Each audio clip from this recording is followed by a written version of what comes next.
By day, I'm a venture capitalist. On weekends, I love rockets. I love photography, I love rockets. I'm going to talk to you about a hobby that can scale and show you some photos that I've taken over the years with kids like these, kids that hopefully will grow up to love rocketry and eventually become maybe another Richard Branson or Diamandis. My son designed a rocket that became stable, a golf ball rocket. I thought it was quite an interesting experiment in the principles of rocket science, and it flies straight as an arrow. Baking soda and vinegar. Night shots are beautiful, piercing the Big Dipper and the Milky Way.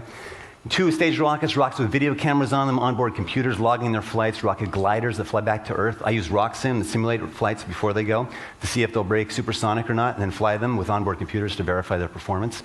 But to launch the really big stuff, you go to the middle of nowhere, Black Rock Desert, where dangerous things happen. And the boys get bigger, and the rockets get bigger. And they use motors that literally are used on cruise missile boosters. They rumble the belly and leave photographers in awe watching the spectacle.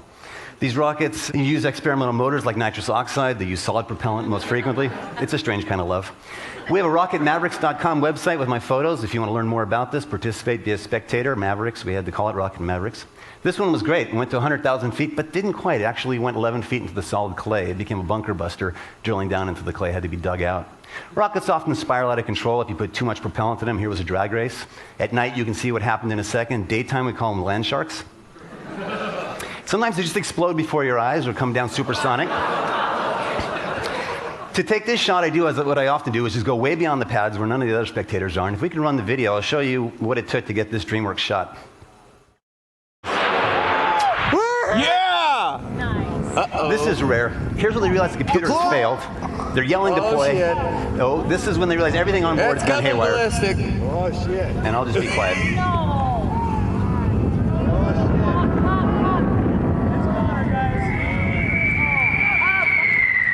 And that's me over there taking photos the whole way. Things often go wrong. Some people watched this event because of a NASCAR-like fascination with things bumping and grinding, burning the parachute as it fell. That was last weekend. This guy went up, went supersonic, ripped the fin can off, yard sale in the sky, and a burning metal hunk coming back. These things would drop down from above all through the weekend of rocket launch after rocket launch after rocket launch. It's a cadence you can't quite imagine. And in many ways, I try to capture the mishaps. It's a challenge in photography when these things all take place in a fraction of a second. Why do they do it? It's for things like this. Gene from Alabama drives out there with this rocket that he's built with X-ray sensors, video cameras, festooned with electronics, and he succeeds getting to 100,000 feet, leaving the atmosphere, seeing the thin blue line of space. It is this breathtaking image, success, of course, that motivates us and motivates kids to follow and understand rocket science, to understand the importance of physics and math, and in many ways to sort of have that awe and exploration of the frontiers of the unknown. Thank you.